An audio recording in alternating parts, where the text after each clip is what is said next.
Nama saya Julian Asmon. Pada kesempatan kali ini saya akan sharing apakah yang dimaksud dengan privilege access management. Pertama agendanya adalah saya akan membahas tentang latar belakang mengapa ada privilege access management ini. Lalu ada pengertian privilege access management. Mungkin nanti akan kita singkat menjadi PAM aja ya nyebutnya ya, biar lebih common. Lalu keuntungannya menggunakan PAM ini apa sih sebenarnya? Oke. Mengapa ada privilege access management? Jadi kalau kita ngomongin kayak 10 sampai 15 tahun lalu, para vendor IT security itu fokus mengembangkan yang namanya perimeter security. Perimeter security seperti apa sih contohnya? Seperti firewall, IPS, IDS, antivirus, WAF, dan solusi-solusi appliance similar seperti yang tadi saya sudah sebutkan. Lalu ketika mereka membangun semua perimeter security tersebut, ternyata tetap ujung-ujungnya adalah semua jalur cyber attack itu adalah privilege account. Jadi semua privilege credential itu pasti tujuannya hacker adalah mengambil privilege credential yang ada di environment Anda sebagai orang yang bertanggung jawab pada sebuah organisasi. Jadi para vendor-vendor pengembang solusi security ini lupa bahwa yang diincar oleh si cyber attacker ini adalah sebuah privilege account. Dan ini adalah alasan mengapa para cyber attacker ini menyerang atau bertujuan untuk mengambil privilege account tersebut. Secara garis besar, privilege account itu dia bisa merubah konfigurasi, bisa menginstal berbagai macam tools seperti keylogger, rootkits, dan malicious aplikasi lain, spyware, adware, even malware pun bisa diinstal oleh privilege account. Dan privilege account ini bisa merubah akses dan password dari sebuah account. Sebenarnya beda privilege account sama regular account itu apa sih? Regular account tuh ya kayak misal kita sebagai user biasa sebuah kita sebagai user di sebuah organisasi di mana kita memang bisa berinternet segala macam, tapi untuk mengakses kayak perangkat router, server aplikasi, DB server, nah itu kan memiliki kredensial yang tidak bisa diraih oleh user-user biasa. Jadi untuk masuk ke admin konsolnya, nah itu membutuhkan privilege account. Terus contohnya lah kalau kita server Linux kan ada root dan ada user biasa. Nah, root itu adalah salah satu contoh dari privilege account. Dimana kalau kita mau install sesuatu biasanya kan butuh tuh sudo worst. Nah, itu sudo worst itu salah satu contoh dari si privilege account. Banyak hal yang bisa dilakukan oleh sudo worst dan tidak bisa dilakukan oleh user biasa. Nah, sebenarnya privilege account itu pada umumnya seperti apa sih? Nah, secara garis besar terdiri dari super user, administrator, system engineer, network engineer. Dimana ketika super user ini mengakses sebuah server, pasti dia memiliki hal-hal yang cakupannya lebih luas dibanding user biasa ketika mengakses sebuah server. Seperti dia bisa merubah change configuration file configuration, lalu menambahkan sebuah account baru di sana, Sama juga seperti administrator ketika kita contohlah perangkat Cisco. Nah, perangkat Cisco kan ketika kita login itu ada privilege yang berbeda tuh. Aduh, saya lupa lagi namanya itu. Udah lama banget. Jadi kita login, masukin user password, terus kita masukin apa lagi gitu, saya lupa. Nah, seperti itu salah satu contohnya. Jadi si user ini melakukan sesuatu di bagian administratornya untuk membuat konfigurasi, menambahkan policy pada sebuah perangkat. Namun jika account tersebut terkompromis oleh sebuah attacker,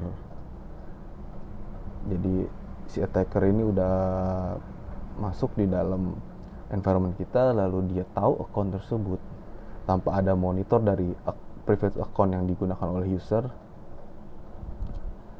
Nah, semuanya akan terkompromis dan kita nggak punya lagi account tersebut, account privilege yang kita punya untuk contohnya kita mau manage server ini yang sudah terkompromis oleh si attacker.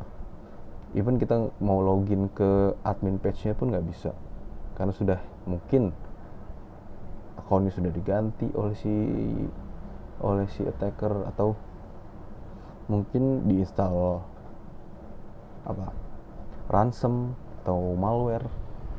Jadi kita nggak bisa akses perangkat yang sudah terkompromis privilege account-nya.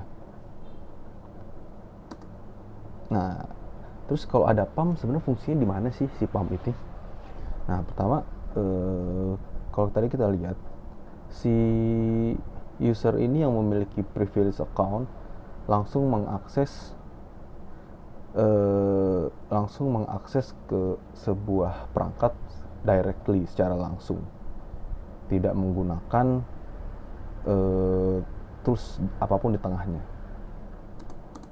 Nah, jika sudah ada privilege account, jadi semua account yang memiliki privilege tinggi itu disimpan di password vault-nya si PAM. Jadi disimpan semuanya di sini, kita onboard semua account, even AD pun bisa terintegrate. Jadi nanti identitas si usernya ini kita bisa mapping di dalam sini sih. Nah, setelah semua di onboard ke vault,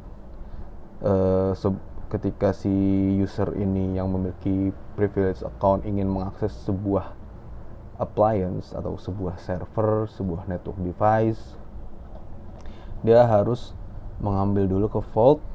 Lalu setelah di vault ini dia banyak harden yang dilakukan sih, biasanya tuh secara langsung dari solusinya masing-masing ya dia punya. Dan di vault ini dia juga melakukan password rotation. Jadi ketika hari ini si user mengambil password untuk contoh network device 10.15, mungkin setelah dia mengakses network device tersebut, mungkin passwordnya akan sudah dirubah oleh si vault ini. Jadi ketika si user lain ingin mengakses network device 10.15, itu mungkin passwordnya tidak akan sama dengan sebelumnya. Nah, jadi seperti ini. Dari si user ngambil password, setelah dapat password langsung dia mengakses ke perangkat-perangkat yang ada di environment dia. Lalu aktivitas ini pun tidak semerta-merta hanya diberi password, diakses, tidak sih. Jadi ada monitoring dari tim security yang ada di organisasi tersebut, dari awal dia mengambil password, kapan, usernya siapa yang membuka vault ini, sampai dia retrieve password, sampai session monitoring ketika si user ini mengakses ke salah satu perangkat enterprise yang ada di sini. Untuk contohnya misalnya kayak kita mau mengakses putih, nah itu bisa session putihnya itu di monitoring oleh si PAM. Terus kalau ada database kayak TOAD, nah itu bisa dimonitoring juga session TOAD-nya. DB usernya itu bisa dimonitor ketika seorang user mengakses ke database tersebut. Dan ada fitur menarik di PAM ini, contohnya kayak kita mau comment blocking itu bisa. Jadi misalnya kita lihat nih si Julio privilege-nya di PAM kita nggak harus block comment. Contoh untuk shutdown ini nggak boleh nih Julio nih buat ke perangkat server Linux 10.20 contoh seperti itu. Nah, dan juga si orang security ini bisa memantau secara live ataupun nanti ada bentuk video juga sih. Beberapa PAM solution itu ngasih bentuk video. Ada bentuk video, ada bentuk script. Jadi script yang dilakukan oleh si user Julio ini bisa tercatat dengan detail dalam PAM solution.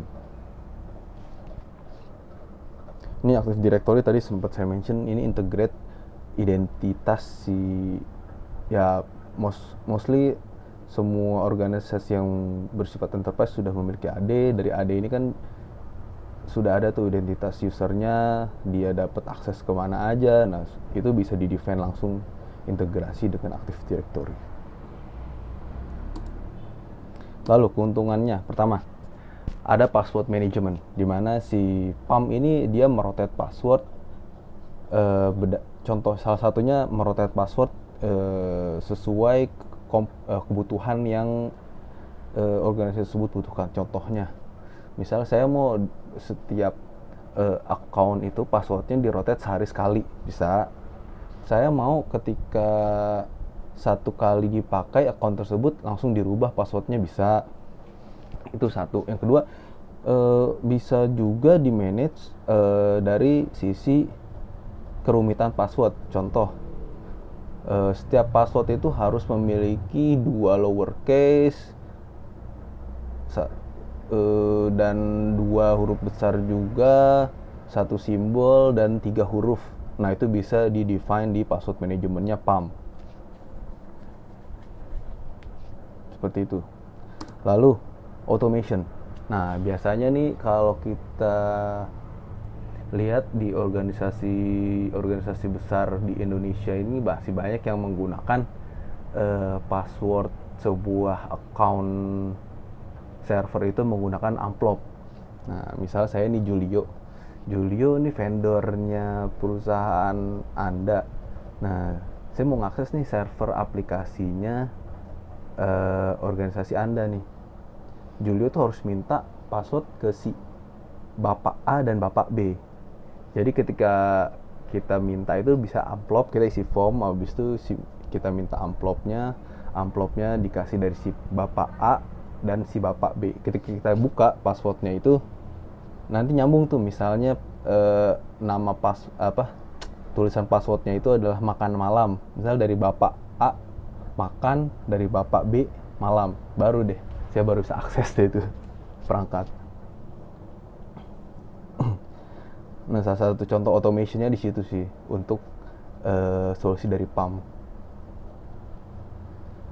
Jadi dengan hal kayak gitu kita bisa rubah menjadi split password. Salah satu fitur dari PAM itu ada split password approval. Jadi ketika si Julio akses ke Vault untuk meminta akses privilege account ke server 10.15, nanti muncul tuh notifikasinya ke Bapak A dan Bapak B. Nanti Bapak A approve, nanti muncul di Vault saya tuh misalnya udah makan, udah muncul, masih ada lagi titik. Nah nanti Bapak B approve baru malam. Ketika sudah dapet dua baru saya bisa mengakses target sistem yang saya tuju. Nah yang selanjutnya keuntungannya adalah akses manajemen. Jadi orang tuh untuk mengakses sebuah target system itu yang saya maksud adalah tadi itu enterprise resource yang ada di sini nih. Biar gampang kita ngomong target system aja lah. Jadi untuk mengakses target system itu, jadi orang tuh nggak ada lagi yang secara tradisional langsung directly akses ke si target system. Kenapa? Karena akan susah secara akuntabelnya, itu bakal rumit sih. Jadi kita liatin log satu persatu di target system tersebut, nah itu kan bakal rumit. Nah kalau ada PAM itu untuk akses manajemennya, jadi dari single device ke berbagai macam target system. Jadi istilahnya, kalau saya nggak tahu masih ada yang menggunakan jam host. Jadi kalau kita mau remote gitu, misalnya lagi WFH gini nih, kita mau remote terus kita minta nyalain nih sama teman kita yang masuk, nyalain dong PC jam hostnya, mau remote ke ini nih, ke development. Nah biasanya tuh masih banyak tuh yang pakai istilah jam host. Nah bisa dibilang PAM ini jam host tapi dengan fitur yang lebih canggih dan lebih secure sih, seperti itu. Nah yang keempat adalah session management.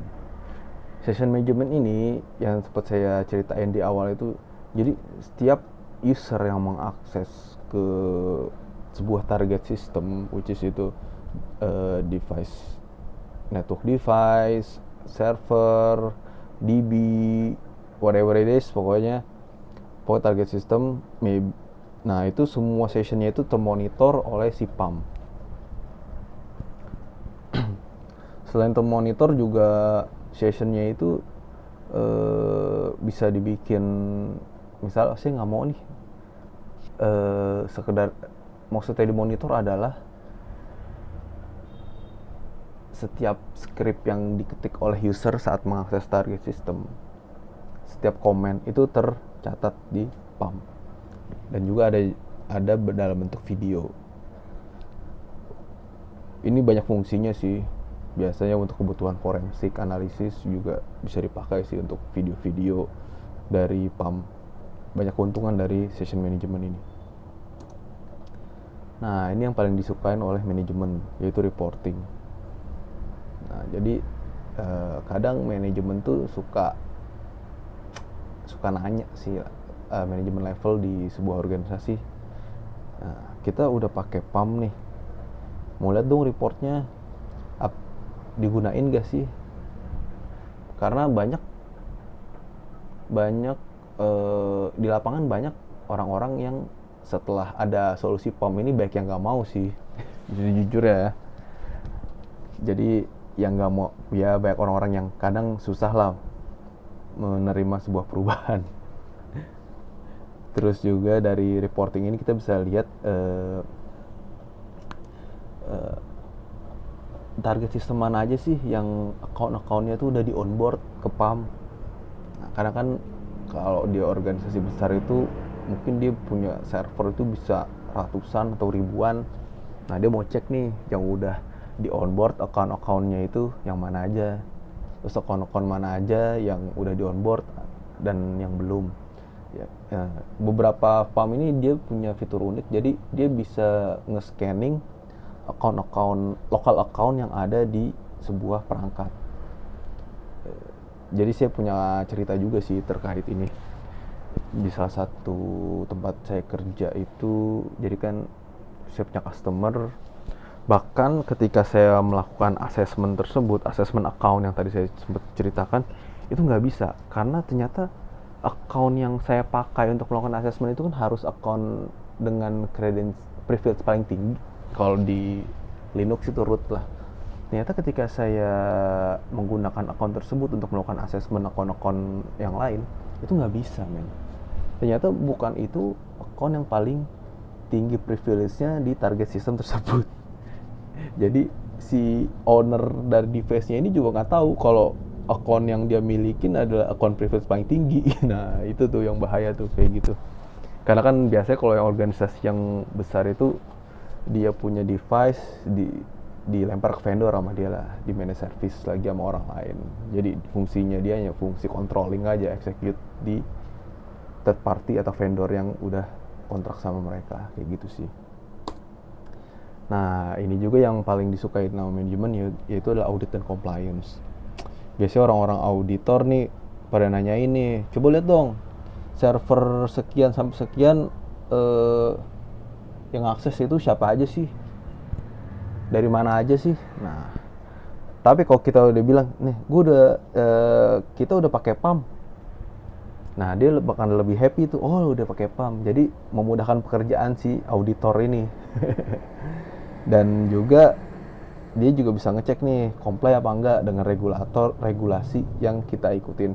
Biasanya kalau kita bekerja di industri financial industri itu ada tuh regulasinya, kita harus comply apa, peraturan PBI atau OJK atau ISO 27001. Nah, terus biasanya kalau untuk perusahaan-perusahaan yang memiliki customer warga asing dari Eropa, nah itu mereka mesti comply GDPR. Nah itu kadang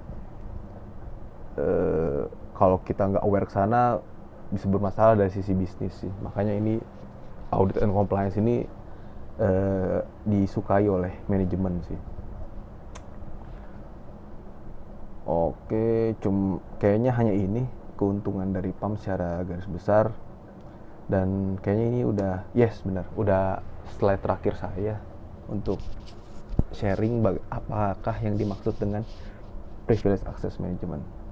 Jika ada pertanyaan atau mungkin hal-hal yang menarik lainnya, boleh ditulis di comment section aja di bawah sini. Oke. Terima kasih semua. Bye.